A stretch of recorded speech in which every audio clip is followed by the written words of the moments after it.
بسم اللہ الرحمن الرحیم۔ السلام علیکم۔ روزانہ واقعات سننے کے لیے اس چینل کو سبسکرائب کریں۔ ربیعہ بن عثمان التمیمی سے مروی ہے کہ ایک شخص اللہ تعالیٰ کی بہت نافرمانی کرتا تھا، پھر اللہ تعالیٰ نے اس سے خیر اور توبہ کا ارادہ کر لیا۔ اس نے اپنی بیوی کو کہا کہ میں اللہ تعالیٰ سے شفاعت کرنے والے کو تلاش کرتا ہوں۔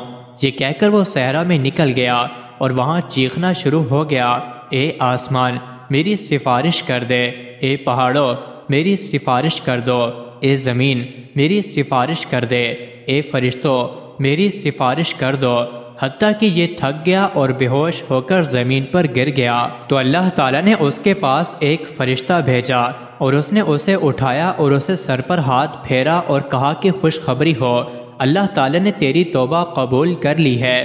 تو اس شخص نے کہا اللہ تجھ پر رحم کرے، اللہ تعالیٰ سے میری سفارش کس نے کی ہے؟ اس نے کہا کہ میں تجھ پر ڈر گیا تو میں نے اللہ سے تیری سفارش کر دی۔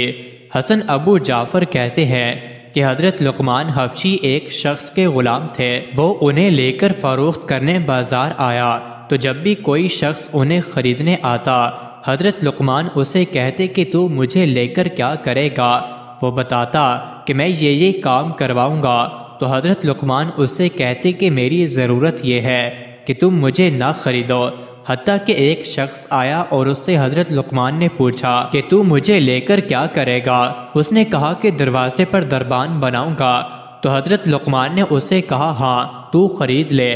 تو اس شخص نے انہیں خرید لیا اور اپنے گھر لے آیا۔ حسن کہتے ہیں کہ اس آقا کی 3 لڑکیاں تھیں جو شہر میں بدکاریاں کرتی تھیں۔ ایک مرتبہ اس مالک نے اپنی زمینوں پر جانے کا ارادہ کیا اور حضرت لقمان کو کہا کہ میں نے ان کا کھانا اور ان کی ضروریات کا سامان انہیں دے دیا ہے، جب میں نکل جاؤں تو دروازہ بند کر کے اس کے پیچھے بیٹھ جانا اور جب تک میں نہ آؤں دروازہ نہ کھولنا۔ مالک کے جانے کے بعد ان لڑکیوں نے حضرت لقمان کو کہا کہ دروازہ کھولو، انہوں نے انکار کر دیا، تو لڑکیوں نے کسی چیز سے ان کا سر زخمی کر دیا۔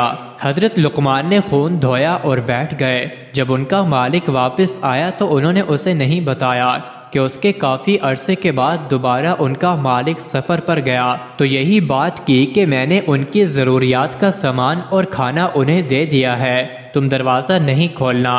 جب وہ چلا گیا تو یہ لڑکیاں اس کے پاس آئیں اور کہا کہ دروازہ کھولو، تو حضرت لقمان نے انکار کر دیا۔ ان لڑکیوں نے انہیں پھر زخمی کر دیا اور چلی گئیں۔ حضرت لقمان اپنی جگہ بیٹھ گئے۔ پھر جب ان کا آقا واپس آیا تو انہوں نے اسے پھر بھی کچھ نہیں بتایا۔ حسن کہتے ہیں کہ بڑی لڑکی کہنے لگی کہ اس حبشی غلام کو کیا ہوا؟ یہ تو اللہ تعالیٰ کی اطاعت میں مجھے زیادہ آگے ہے، خدا کی قسم میں ضرور توبہ کروں گی۔ تو اس نے توبہ کر لی۔ سب سے چھوٹی لڑکی نے کہا کہ اس حبشی غلام کو اور اس بڑی کو کیا ہوا؟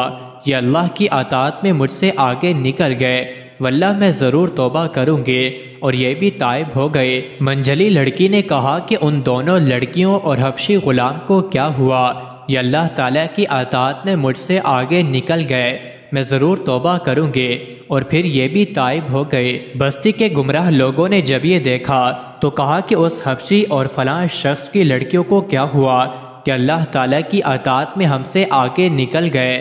تو ان سب لوگوں نے توبہ کر لی اور اس بستی کے عابدین بن گئے۔ مزید ایسے ہی ویڈیوز کے لیے چینل کو ضرور سبسکرائب کریں۔